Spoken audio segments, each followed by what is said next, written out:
पुड़िया कौन सा? तासन गुटखा तो अभी फिलहाल रोक है। रोक कर यहाँ पर मिलते हैं 10 रुपये रेट है 10। भाई साहब आप गुटखे की बात करते हो, वैक्सीन और ऑक्सीजन ये सब की काला बाजारी, तो सामान उमान में कोई फर्क मतलब कोई महंगा मिला है सामान या वही रेट मिली है? एक दो आइटम आप सोच सकते हो अभी छोटे बच्चों को और बुजुर्गों को कोरोना से बहुत बड़ा खतरा है, तो आपको मास्क लगा के प्रहलाद पुरोहित, आप देख रहे हैं SBS खबर। आज हम फिर एक गांव में आए हैं, जैसे पहले की तरह आज भी हम एक गांव में आए। इस गांव का नाम है कानासर और हम यहाँ पे आए हैं और हम यहाँ पे गांव वालों की समस्याओं के बारे में पूछताछ करेंगे। उनको इस कोरोना काल में क्या समस्या हो रही है, क्या प्रॉब्लम हो रही है, ये हम आप तक ये बात पहुंचाएंगे। आप देख सकते हैं ये कुछ गांव वाले बैठे हैं और इनका कहना है कि गांव में प्रॉब्लम बहुत ज्यादा हो रही है कोरोना के कारण, इस दूसरे लॉकडाउन के कारण, और दाढ़ी मजदूरी कुछ सरकार की तरफ से कोई मतलब सुविधा नहीं मिल रही है, इसलिए हम उनसे बात करेंगे। अभी गांव वालों से हमारे साथ में कुछ लोग जुड़े हुए हैं, आप देख सकते हैं, हम उनसे बात करेंगे। भाई साहब नमस्कार। नमस्कार सर। कहाँ से हो? कानासर से। क्या नाम है? विक्रम सिंह। तो विक्रम सिंह जी, आपके इस कानासर में कितने कोरोना पॉजिटिव आ चुके हैं और क्या प्रॉब्लम है, क्या समस्या है? पॉजिटिव कितना मन बिहार 2-3 आवड़े बस। वो उससे आप दूरी बनाए रखते हैं, उनसे दूरी बनाए रखते हैं। और कोई गांव में समस्या? और कुछ नहीं है समस्या, तो ये तो समस्या ही है, समस्या ही है। आप क्या काम करते हो? मैं टैक्सी चलाता हूँ। तो आप टैक्सी अभी घर पर ही है या चलाते हो? घर पे ही है। कितने दिनों से खड़ी है? लमसम पहले के लॉकडाउन अभी खड़ी है, 1 महीना हो गया। तो फिर उसकी किस्तों मतलब पूरी किस्तों पे ली हुई है या पूरा डाउन पेमेंट कर? किस्तों पे है। तो फिर उसकी किस्तें कैसे मतलब EMI कैसे भरते हो आप? अब कैसे भरते हैं सर, देख लो आप कैसे भरी जाएगी।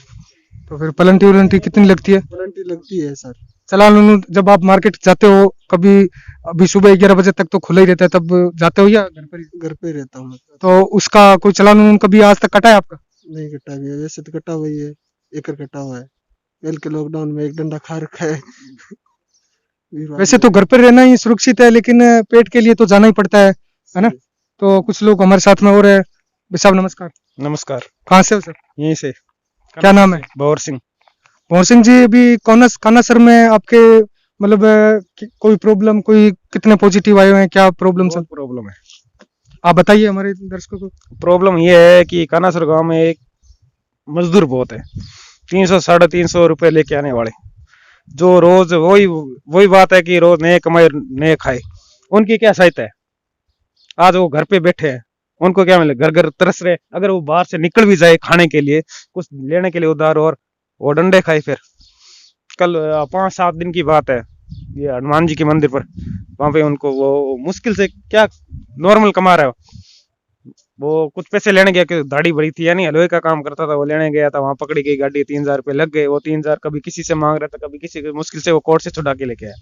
लेकिन अब जो आप सबको पता है कि जो आदमी 300-350 रुपया दाढ़ी करके आता है, वो रोज उसी से आटा लेके दाल लेके खाता था, वो कहाँ मिलेगा? वो क्या खाएगा? वो उसके घर में या तो उनको मरना पड़ेगा या आत्महत्या करनी पड़ेगी, उससे इसके अलावा कोई इलाज है नहीं उनके पास, है? या आप ही बताओ। जी नहीं, हम समझ सकते हैं। तो मतलब आप क्या काम करते हो? मैं भी हलवाई का काम करता हूँ। तो हलवाई भी अभी पूरी तरह से ठप ही पड़ा है। ठप है, एकदम पूरा ठप है। क्या करें, मजबूरी है। जब तक बनती है तो बने, नहीं बने उस दिन देखेंगे। लास्ट में यही है कि घर में जाएं और जहर खाएं, खत्म हुए। नहीं, ऐसा तो करना गलत बात है, लेकिन तो इलाज क्या है? एक बात, अभी तो प्रशासन का कानासर में क्या है, क्या फायदा है? ये बात बताओ आप। कानासर में कोई सुविधा नहीं है। हाँ, आगे कि ये हो गया, पकड़ ले लिए, तो कुछ मजबूरी है तब निकलते हैं वो। नहीं, ऐसा नहीं कह रहा हूँ, कुछ ऐसा भी है, समाज संकट जो भी है, जो मतलब आप समझ गए, जो भी है, गप्पे कर रहे हैं, बैठे हैं, वो गलत है, मैं समझता हूँ। लेकिन कुछ ऐसे बंदे भी है जो अपने काम पे जा रहे हैं, ऐसे कर रहे हैं, फिर भी वो गलत नहीं है, फिर भी वो डर से नहीं जा रहे। क्यों? आप ये कानासर बड़ा गाँव, इधर पूरा एरिया नहीं है, कम से कम बहुत घर है। हम जानते हैं कानासर बहुत बड़ा गाँव है ना, बहुत बड़ा। सारे मजदूर आदमी है, 300 रुपए लेके आते, शाम को आटा लेके आते। क्या खाएंगे वो? क्या खाएंगे, क्या कमाए, क्या है? प्रशासन 1 मिनट में गाड़ी आगे भाग गए, खाए नहीं, कमा नहीं सकते। मुश्किल से आईडी दिखने से पहले तो लट पड़ते हैं उनके, क्या देखो क्या, उससे पहले क्या मतलब है? अभी तो शादियां भी पूरी तरह से सरकार ने बंद कर रखी है और 11 बजे तक दुकानें वगैरह खुलती है। 11 बजे तक हाँ खुलती है, लेकिन वो भी मन मर्जी रेटे लगाते हैं। मन मर्जी आटा 30-35 अभी काला बाजारी बहुत ज्यादा मतलब बढ़ गई है। 50 रुपए किलो आटा खाएगा तो क्या खाएगा वो। काला बाजारी बहुत बढ़ गई है। ये एक राजस्थान का जहाज है ऊंट। हम इनसे बात करेंगे। भाई साहब जी एक मिनट उनसे बात करेंगे। कहाँ से आए हो सर आप? अरे दुकान से 13 जेएमडी भरो खीरा 13 जेएमडी। क्या काम करते हो? ऊँट का दबाते हैं, बस खेती बाड़ी करते हैं, ऊँट का दबाते हैं, उबालते हैं। तो कोरोना के कारण खेतीबाड़ी में कुछ मतलब गिरावट आई है, कुछ बदलाव हुआ है? हमारे बदलाव है, हमारे सुरक्षित है, हमारे कोई प्रॉब्लम नहीं है, कोई प्रॉब्लम नहीं। हम आए कुछ हैं नहीं दुकान का प्रॉब्लम सामान लेना है, सामान लेने के हमारी लिए आया। दुकान से सामान लेके वापस तो सामान में कोई फर्क मतलब कोई महंगा मिला है सामान या वही रेट मिली है? अगर कोई इमरजेंसी 1-2 आइटम मिलता है तो वो महंगा मिलता है, बाकी यहाँ कोई आइटम महंगा नहीं है, सब एकदम सही है। एकदम सही है अभी तक। तो कोरोना काल में आप किसानों के जीवन में कोई फर्क नहीं है? नहीं, हमारे जिले में फर्क है, 1-2 ऑपोजिट था, बाकी उनका इलाज चल रहा है। आप इसी गांव से हो क्या? हम इसी गांव से बीकानेर रहने वाला हूँ, 13 जेएमडी अपनी मुरबा है और कोई प्रॉब्लम नहीं हमारे। बहुत धन्यवाद हमसे बात करने के लिए सर। तो कुछ भाई साहब जी और बैठे हैं, हम इनसे भी बात करते हैं। हाँ सर। एक गांव में एक ऐसी दुकान है, अभी भी है, वो बेंगलोर उनका काम था पहले, अब गांव में आए थे, हर कोई चीज वो सही रेट में बेच रहे अभी भी। उनका नाम है लक्ष्मण राज पुरोहित। सच में जो भी इतने बंदे बैठे किसी से पूछ सकते हो गांव में, सबसे रेट सही वो दे रहे हैं। फिर उन्हीं से लेके ये लोग गांव में काला बाजारी उन्हीं से ही लेके। अच्छा, वो होलसेल में इन सबको देता है, फिर ये अपने मन मर्जी की रेट लगाते हैं। तो आप वो भी चाहे उससे 50 ग्राम भी कोई चीज ले वो सही लगाता है। आजकल कुछ तो लोग वही जाने लग गए, लेकिन वो अच्छा ये हो सकता है ये भी वहीं से लेके आए, ये थोड़े घबरा गए बात ये। तो यही हम कह रहे हैं कि अभी देश में चाहे ऑक्सीजन हो, चाहे अपने वैक्सीन हो, चाहे दवाइयां हो, कोरोना काल में सब तरह का कालाबाजारी चल रहे हैं। जो कालाबाजारी करते हैं वो ये नहीं सोचते कि उनके घर में भी ये रोग आ सकता है। आपका मास्क कहाँ है? ये रहा, तो आप लगाओ उसको मास्क वैसे। लगा हुआ था, ये रहा, इसका मतलब क्या हुआ? वहाँ से निकला है। अच्छा, बीकानेर से आए हो? ड्यूटी से आया हूँ, कहाँ पे करते हो ड्यूटी? पशुशाला में। पशुशाला में, यानी वो अपने गौशाला में? गौशाला में क्या काम करते हो वहाँ पे? पशुओं को चारा डालना, दूध निकालना, पानी पिलाना, ये काम करता हूँ। कितनी दिहाड़ी मिलती है? 300 रुपए। 300 रुपए। तो इस कोरोना काल में पशुओं पर भी कुछ असर पड़ा है? आपकी दाढ़ी में, आपके जीवन काल में कुछ प्रभाव पड़ा है? नहीं, पहले यही दड़ी थी, अभी यही दड़ी मेरी तो। अच्छा, और पुलिस वाले आते जाते वक्त रोकते नहीं? तो कि पुलिस वाले तो रोकेंगे ही, अपने नियम तो करेंगे वो, लेकिन वो पशुओं को भी जरूरी है चारा पानी डालना, वो भी जरूरी हो गया है। हाँ सही है, पशुओं की सेवा करना भी एक धर्म की है।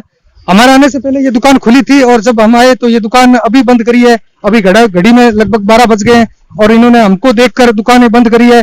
और कोरोना काल में ये लोग लॉकडाउन का पालन नहीं कर रहे हैं। भाई साहब, अभी आप इस दुकान से क्या ले रहे थे? सामान लिए, तो अभी आपको पता नहीं 11 बजे के बाद दुकानें बंद हो जाती है। रवाना हो गया। कहाँ से हो आप? अब घरदारी हूँ। नहीं तो ये इन्होंने मास्क नहीं लगा रखा था और बिना मास्क के आप सामान लेना भी एक। हम ज्यादा स्वयं अगर दुकानदार कोई बिना मास्क लगे हुए खड़ा है तो आप उनसे सामान लेना आप क्या समझते हो? गलत समझते हैं सर। तो फिर वो भाई साहब अभी उनसे सामान ले रहे थे और 11 बजे के बाद में दुकान अगर खुल रही है, सोशल डिस्टेंसिंग का अगर पालन नहीं हो रहा है, तो गांव वालों का भी एक फर्ज बनता है कि वो उन्हें बंद करवाएं, चाहे प्रशासन आए या ना आए, लेकिन गांव वालों का भी एक फर्ज बनता है। रेट का ही चीज है, रेट का ही चीज है। मतलब रेट की है, पूरी रेट की है। बारे में बात कर रेट बारे में बात करें। पुड़िया कौन सा?